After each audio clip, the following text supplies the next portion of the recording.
Mapagpalang araw mga kataba. Yan, dahil sa ilang araw namin pagkakarne. Yan, puro isda naman kami ngayon. Meron ako ditong isang pirasong bangus.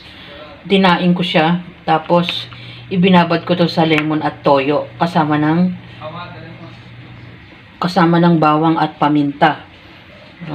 Tapos naman dito, simpleng pagluluto lang din ng ampalaya, egg lang nang ilalagay ko rito.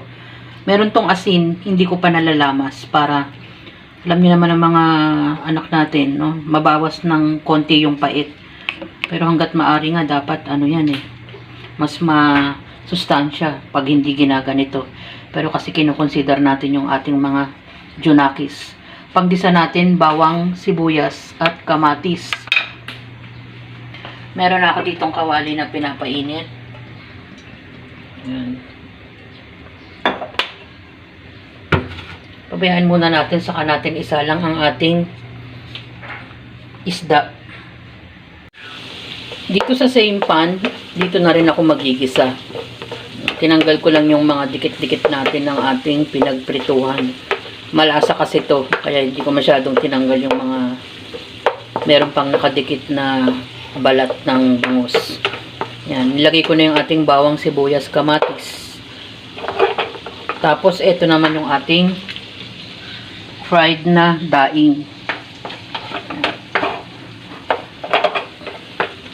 Palambutin lang natin ang ating kamatis bago natin ilagay ang ating ampalaya. Sabayaan muna natin siya dyan para mamaya natin i-press at mas malasa. Yan. Malambot na yung ating kamatis.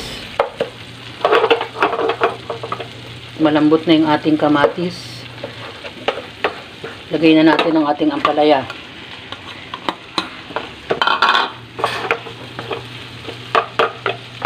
Timplahan natin ng konting asin dahil yung ating pinagbabaran kanina malasa pa yung asin niya. Paminta. Ajinomoto.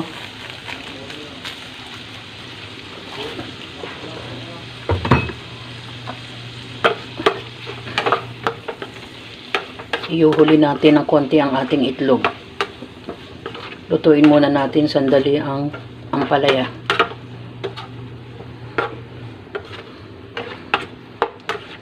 Yan. Balikan natin.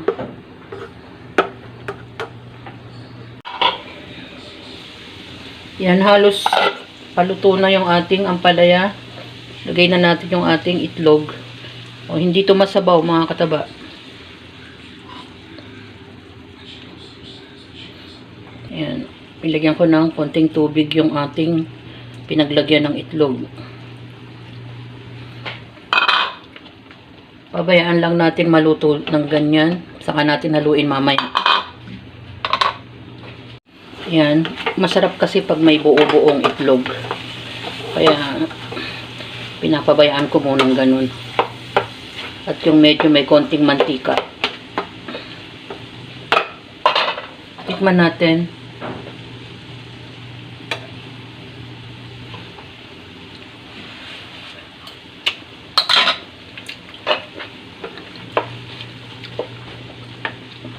Masarap na siya.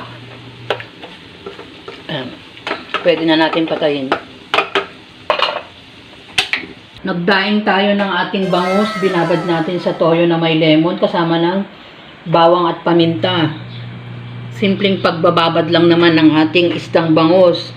Dahil lang araw kami nagkarne, mag-isda naman tayo na mag-isda.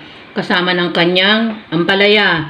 O, walang sahog ang ating ampalaya. Nilagyan ko lang yan ng egg. Panggisa natin ang ating kamatis. Ganyan yung ating recipe for today. Bangus na dinaing at ampalaya na may egg. Enjoy, kumain at maging masaya. Meron din tayong simpleng prutas na papaya. Ang ganyan, kumpleto na yan mga kataba kasama ng ating menu for today.